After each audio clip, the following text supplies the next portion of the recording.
तो दोस्तों, स्वागत है आपका नेक्स्ट अचीवमेंट में। तो आज का हमारा मॉक टेस्ट होने वाला है मौर्य साम्राज्य। तो आइए शुरू करते हैं आज का मॉक टेस्ट। स्टार्ट करने से पहले आपसे एक निवेदन है कि आप भी अपना सॉल्व करते जाइए और अपना उत्तर कमेंट करके बताते जाइए। तो चलिए बिना समय गवाए आइए शुरू करते हैं आज का यह मॉक टेस्ट। हमारा पहला क्वेश्चन होने वाला है, मौर्य साम्राज्य की स्थापना किसने की थी? किसने की थी? बिंदुसार, चंद्रगुप्त मौर्य। तो इसमें था आंसर चंद्रगुप्त मौर्य ने मौर्य साम्राज्य की स्थापना की थी। चंद्रगुप्त मौर्य के गुरु कौन थे? कौन थे? ये थे कौटिल्य, जिनको चाणक्य भी कहते हैं। इनका नाम विष्णुगुप्त भी है। अगला क्वेश्चन है हमारा, कौटिल्य का दूसरा नाम क्या था? देखो आ गया अगला क्वेश्चन। इसमें कौटिल्य का दूसरा नाम था विष्णुगुप्त। हमारा अगला क्वेश्चन है, अर्थशास्त्र के लेखक कौन हैं? कौन थे? मेगास्थनीज, कौटिल्य, बाणभट्ट, कालिदास। किसने लिखा था अर्थशास्त्र? ये लिखा था कौटिल्य यानी चाणक्य जी ने। हमारा अगला क्वेश्चन है, चंद्रगुप्त मौर्य ने किस वंश का अंत किया? किस वंश का अंत किया था? ये किया था नंद वंश का अंत किया था, जिसमें उन्होंने घनानंद को हराया था। सिकंदर के सेनापति सेल्यूकस निकेटर को किसने हराया? किसने हराया था? ये हराया था चंद्रगुप्त मौर्य ने। हमारा अगला क्वेश्चन है, मेगास्थनीज किस शासक के दरबार में आया था? किस शासक के दरबार में आया था? अशोक, बिंदुसार, चंद्रगुप्त मौर्य या दशरथ? ये आया था चंद्रगुप्त मौर्य के दरबार में आया था। चलिए अब अगले क्वेश्चन पे चलते हैं हम। इंडिका किसकी रचना है? किसने लिखा था? फायन ने लिखा था, मेगास्थनीज, वेनसाक या प्लिनी? किसने लिखा था? इसको लिखा था मेगास्थनीज ने। मौर्य साम्राज्य की राजधानी थी, क्या थी? तक्षशिला, उज्जैन, पाटलिपुत्र या वैशाली? ये थी पाटलिपुत्र मौर्य साम्राज्य की राजधानी थी। बिंदुसार को यूनानी स्रोतों से किस नाम से जाना जाता है? किस नाम से जाना जाता था? ये जाना जाता था इसको अमित्रघात के नाम से जाना जाता था। चलिए अब चलते हैं नेक्स्ट पेज पर। हमारा अगला क्वेश्चन है, बिंदुसार के दरबार में सीरिया का राजदूत कौन था? किसने मतलब बिंदुसार के दरबार में सीरिया के राजदूत को भेजा था? कौन आया था? ये आया था डाइमेकस। अशोक किस युद्ध के बाद बौद्ध धर्म की ओर आकर्षित हुआ था? जो उसने युद्ध लड़ा था, कौन सा युद्ध लड़ा था जिसमें बहुत संहार हुआ था, जिसकी वजह से उसका हृदय बहुत द्रवित हो गया था। तो उसने शपथ ली थी कि अब मैं आगे कभी युद्ध नहीं करूँगा। ये था युद्ध कलिंग का युद्ध लड़ा था। हमारा अगला क्वेश्चन है, कलिंग युद्ध कब हुआ? कब हुआ था? ये हुआ था 261 ईसा पूर्व में। हमारा अगला क्वेश्चन है, अशोक ने किस बौद्ध संप्रदाय को संरक्षण दिया था? ये दिया था हीनयान, महायान, थेरवाद या वज्रयान? कौन सा बौद्ध संप्रदाय था? ये था थेरवाद संप्रदाय, इसको संरक्षण दिया था। अशोक के अभिलेख किस लिपि में अधिकतर हैं? किस लिपि में लिखे गए थे? ये लिखे गए थे ब्राह्मी लिपि में। उत्तर पश्चिम भारत में अशोक के अभिलेख किस लिपि में मिले? किस लिपि में मिले थे? ब्राह्मी, खरोष्टी या तमिल या नागरी? ये मिले थे खरोष्टी लिपि में, उत्तर पश्चिम में। हमारा अगला क्वेश्चन है, अशोक ने बौद्ध धर्म के प्रचार के लिए अपने पुत्र को कहाँ भेजा था? ये भेजा था श्रीलंका भेजा था। कहाँ भेजा था? श्रीलंका। चलिए अब अगले क्वेश्चन है हमारा। अगला क्वेश्चन है अशोक के पुत्र का नाम था, क्या नाम था? राहुल नाम था या महेंद्र, कुणाल या जलौक? क्या नाम था? उसका नाम था महेंद्र। तथा उसकी पुत्री का नाम क्या था? अगला क्वेश्चन है हमारा, अशोक की पुत्री का नाम था, इसका नाम था संघमित्रा। तृतीय बौद्ध संगति कहाँ हुई थी? कहाँ हुई थी? ये अशोक के शासनकाल में, ये पाटलिपुत्र में हुई थी। चलिए अब चलते हैं नेक्स्ट पेज पर। हमारा अगला क्वेश्चन है, तृतीय बौद्ध संगति किसके शासनकाल में हुई? ये हुई थी अशोक के शासनकाल में। अगला क्वेश्चन है हमारा, तृतीय बौद्ध संगति की अध्यक्षता किसने की थी? उपाली, मोगलीपुत्र, तिस्सु, आनंद या नागसेन? किसने की थी? ये की थी मोगलीपुत्र ने। अशोक के शिलालेखों को सबसे पहले किसने पढ़ा था? किसने पढ़ा था? अलेक्जेंडर कनिंघम ने, या जेम्स प्रिंसेस ने, जेम्स मार्शल ने, या राखालदास बनर्जी ने? इसको पढ़ा था सबसे पहले जेम्स प्रिंसेस ने पढ़ा था। चलिए अब हमारा अगला क्वेश्चन है, अशोक ने स्वयं को किस उपाधि से संबोधित किया? किस उपाधि से संबोधित किया था उसने? देवनाम प्रियदस्यु के नाम से उसे जाना जाता है। अगला क्वेश्चन हमारा, मौर्य प्रशासन में समाहर्ता का कार्य था? क्या था समाहर्ता? एक प्रकार का पद होता था जो शासन करता था, राजा का जो भी मंत्रीगण होते थे उनका एक पद होता था जो समाहर्ता उसको कहते थे। उस समाहर्ता का काम क्या होता था? कर को संग्रह करना, जो भी टैक्स मिलता था उनको सबको मतलब कलेक्ट करना, सारा मतलब जिम्मेदारी सब उसकी होती थी। और हमारा अगला क्वेश्चन है, सन्निधाता का कार्य था? अब ये भी एक प्रकार का पद होता था। इसमें इसका कार्य क्या होता था? ये खजाने की देखरेख करना इसका काम होता था। अगला क्वेश्चन है हमारा, मौर्य काल में जासूसी व्यवस्था का वर्णन किस ग्रंथ में मिलता है?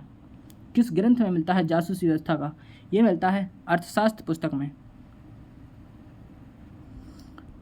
हमारा अब अगला क्वेश्चन है, अशोक का कौन सा शिलालेख कलिंग युद्ध का वर्णन करता है? कौन सा शिलालेख था? प्रथम, तृतीय, 13वां या 14वां? इसका आंसर है 13वां जो हमारा शिलालेख है ये कलिंग युद्ध का वर्णन करता है। मौर्य साम्राज्य का अंतिम शासक कौन था? कौन था मौर्य साम्राज्य का अंतिम शासक? ये था बृहद्रथ। बृहद्रथ जो कि अंतिम शासक था जिसकी हत्या पुष्यमित्र शुंग ने की थी। अब अगला क्वेश्चन है, बृहद्रथ की हत्या किसने की थी? ये किसने की थी? अभी इसका मैं आंसर बता चुका हूँ, ये था पुष्यमित्र शुंग ने इसकी हत्या की थी। चलिए अब चलते हैं नेक्स्ट पेज पर। हमारा अगला क्वेश्चन है, मौर्य वंश का संस्थापक कौन था? ये क्वेश्चन पहले हो चुका है, इसका आंसर था चंद्रगुप्त मौर्य। चंद्रगुप्त ने जैन धर्म किससे ग्रहण किया था? किससे ग्रहण किया था? आचार्य स्थूलभद्र से, भद्रबाहु या उपगुप्त या सुहस्ती? किससे किया था? ये किया था भद्रबाहु से। चंद्रगुप्त मौर्य की मृत्यु कहाँ हुई थी? कहाँ हुई थी? पाटलिपुत्र, तक्षशिला, श्रवणबेलगोला या उज्जैन? कहाँ पे हुई थी? इनकी मृत्यु हुई थी श्रवणबेलगोला जो कि कर्नाटक राज्य में एक तीर्थ स्थान है। वहाँ इनकी मतलब उपवास की वजह से, उपवास इन्होंने रखा था उसकी वजह से इनकी मृत्यु हो गई थी।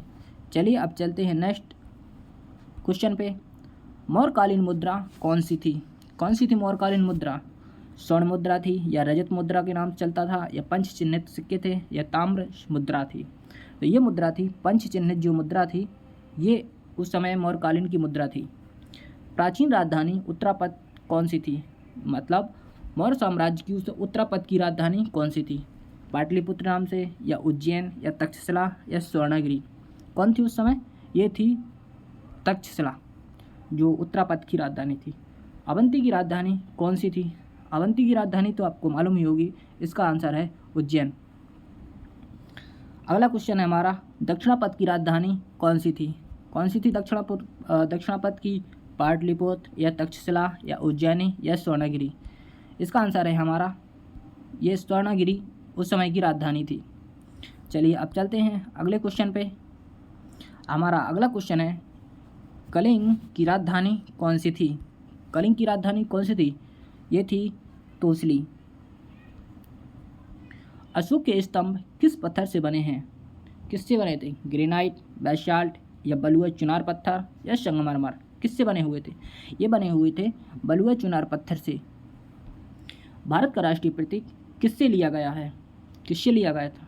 ये लिया गया था हमारा सारनाथ सिंह स्तंभ से लिया गया था। चलिए चलते हैं अब नेक्स्ट पेज पर। हमारा अगला क्वेश्चन है, राष्ट्रीय ध्वज का अशोक चक्र कहाँ से लिया गया है? कहाँ से लिया गया था? ये लिया गया था हमारा सारनाथ से। अशोक का लघु शिलालेख बैराट कहाँ है? इसका आंसर आप कमेंट करके ज़रूर बताना, कहाँ पे है? मध्य प्रदेश, या राजस्थान, गुजरात, या उत्तर प्रदेश? कहाँ पे है? वैसे इसका आंसर है राजस्थान। राजस्थान में मिला था एक। हमारा अगला क्वेश्चन है, मस्की जो अभिलेख का महत्व क्या है?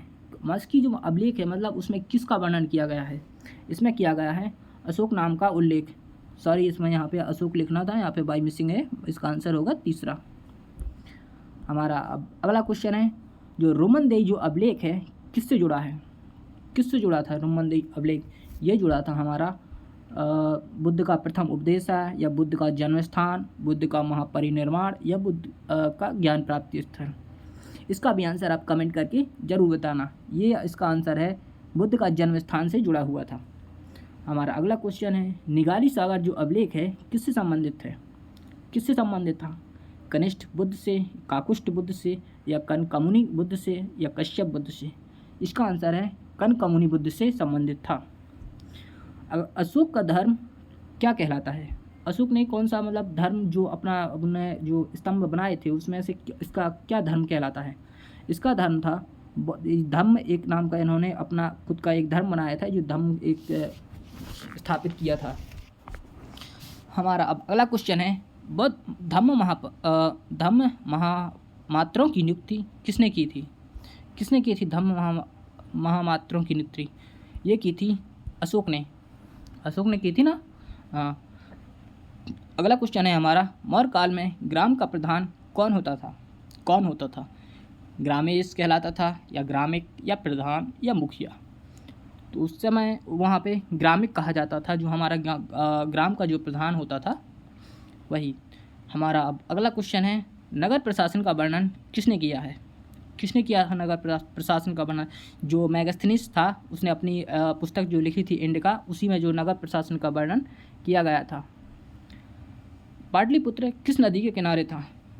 किस नदी के किनारे मिला था? वो बसाया गया था, ये बसाया गया था गंगा नदी के किनारे।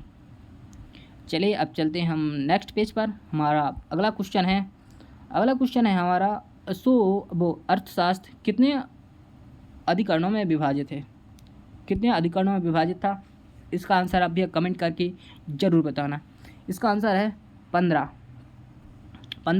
अधिकरणों में विभाजित था। अगला क्वेश्चन है हमारा, अर्थशास्त्र में कुल कितने अध्याय हैं? कितने अध्याय थे? 120 या 130, 150 या 160? इसमें थे 150 अध्याय हैं। अगला क्वेश्चन, अर्थशास्त्र में कुल प्रकरण कितने हैं? कितने थे? 150, 160 या 180 या 200? कितना था? इसमें थे 180 प्रकरण मिले थे। अब हमारा अगला क्वेश्चन है, अशोक का प्रथम शिलालेख किस विषय पर है? जो प्रथम शिलालेख था वो किस विषय पर संबंधित था? ये था हमारा पशु बलि पर नियंत्रण। हमारा बी ऑप्शन इसका सही होगा। अगला क्वेश्चन है हमारा, अशोक के अभिलेखों की भाषा कौन सी है? कौन सी मतलब भाषा में जो अभिलेख मुख्यतः लिखे गए थे? ये लिखे गए थे हमारे प्राकृतिक जो भाषा है मुख्यतः इस भाषा में लिखे गए थे। यूनानी अभिलेख कहाँ मिले हैं? जो यूनानी जो अभिलेख थे कहाँ मिले थे? कंधार, या तक्षशिला, या पाटलिपुत्र, या उज्जैन? ये मिले थे हमारे कंधार में। हमारा अगला क्वेश्चन है, अरमाइक जो अभिलेख हैं वो कहाँ मिले हैं? कहाँ मिले थे अरमाइक अभिलेख? ये मिले थे अफगानिस्तान में। मौर्यकालीन जो प्रसिद्ध गुफाएं कौन सी हैं? अजंता की गुफाएं, बराबर गुफाएं, या एलिफेंटा, या उदयगिरी गुफाएं? कौन सी जो मौर्यकालीन जो गुफाएं हैं कौन सी हैं?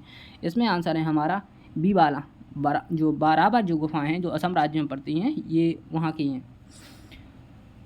अगला क्वेश्चन है हमारा, बराबर गुफाएं किस संप्रदाय को दी गई हैं? किसको दी गई थी? बौद्ध को, जैन, या आजीवक, या ब्राह्मण साम्राज्य को? वो संप्रदाय को। ये दी गई थी हमारी आजीवक संप्रदाय को। अगला क्वेश्चन है हमारा, अशोक के बाद किसने कुछ गुफाएं दान की थी? अशोक के बाद किसने गुफाएं दान की थी? बिंदुसार था, या दशरथ, या कुणाल, या संप्रति? ये जो दान की थी ये की थी दशरथ ने। चलिए अब चलते हैं अब नेक्स्ट पेज पर। हमारा अब अगला क्वेश्चन है, मौर्य साम्राज्य का पतन कब हुआ? कब हुआ था? 232 में, या 200 में, 185 ईसा पूर्व में, या 160 में? इसका आंसर है 185 ईसा पूर्व में, जो कि अंतिम शासक था जब बृहद्रथ, इसकी 185 में जो हत्या कर दी गई थी पुष्यमित्र शुंग ने। तो यहीं पे फिर मौर्य साम्राज्य का अंत हो गया था। इसके बाद फिर शुंग वंश की स्थापना हो गई थी। तो शुंग वंश की स्थापना किसने की थी? इसकी स्थापना की थी जो पुष्यमित्र शुंग ने। अशोक की पत्नी अभिलेखों में कौन थी? देवी या कारुबाकी, असंधमित्रा या तिसमर्था? इसकी जो आंसर है इसमें थी कारुबाकी, जो उसकी पत्नी थी ये थी। अब हमारा अगला क्वेश्चन है, कलिंग युद्ध का मुख्य कारण क्या था? मतलब किस कारण से कलिंग युद्ध लड़ा गया था? ये लड़ा गया था प्रतिशोध के लिए, या विस्तारवाद, या धर्म परिवर्तन के लिए, या कर वसूली के लिए? ये लड़ा गया था साम्राज्य विस्तार के लिए लड़ा गया था, अपने साम्राज्य का विस्तार करने के लिए। अगला क्वेश्चन है हमारा, अशोक का बौद्ध गुरु कौन था? कौन था बौद्ध गुरु? मोगलीपुत्र तिस्सु, या उपगुप्त, या नागसेन, या आनंद? कौन था? ये था आंसर हमारा, इसका आंसर है उपगुप्त। ये बुद्ध का गुरु था, अब वो अशोक का गुरु था, बौद्ध गुरु था। अगला क्वेश्चन है हमारा, अशोक के अभिलेखों की कुल प्रमुख श्रेणियाँ कौन सी हैं? कौन सी श्रेणियाँ थीं? इसका आंसर है हमारा शिलालेख या और जो स्तंभलेख, जो बी ऑप्शन हमारा इसका आंसर सही है। अगला क्वेश्चन है हमारा, सबसे लंबा प्रमुख शिलालेख कौन सा है? जो सबसे लंबा जो शिलालेख मिला था कौन सा था इसमें? 12वां, 13वां, 14वां या 7वां? जो हमारा 13वां शिलालेख है ये सबसे लंबा है, जिसमें कलिंग युद्ध का वर्णन किया गया है। चलिए अब चलते हैं अगले क्वेश्चन पे। हमारा अगला क्वेश्चन है, अशोक का अंतिम ज्ञात शिलालेख कौन सा था? जो सबसे अंतिम जो ज्ञात शिलालेख जो प्राप्त हुआ है वो हमें प्राप्त हुआ है स्तंभलेख 7, ये 7वां। ऑप्शन हमारा बी सही होगा। मौर्य काल का सबसे महत्वपूर्ण विदेशी स्रोत कौन सा है? सबसे महत्वपूर्ण विदेशी स्रोत कौन सा था? ये था इंडिका, जो कि मेगास्थनीज के द्वारा लिखी गई थी, जो कि एक विदेशी यात्री था। अगला क्वेश्चन है हमारा, मौर्य साम्राज्य का सबसे महान शासक कौन था? कौन था मौर्य साम्राज्य का सबसे महान शासक? ये माना जाता है अशोक को। तो कैसा लगा दोस्तों आज का हमारा यह मॉक टेस्ट? आप अपना स्कोर कमेंट करके ज़रूर बताइए। तो चलो अब हम यहाँ से विदा लेते हैं। ओके, धन्यवाद, थैंक यू।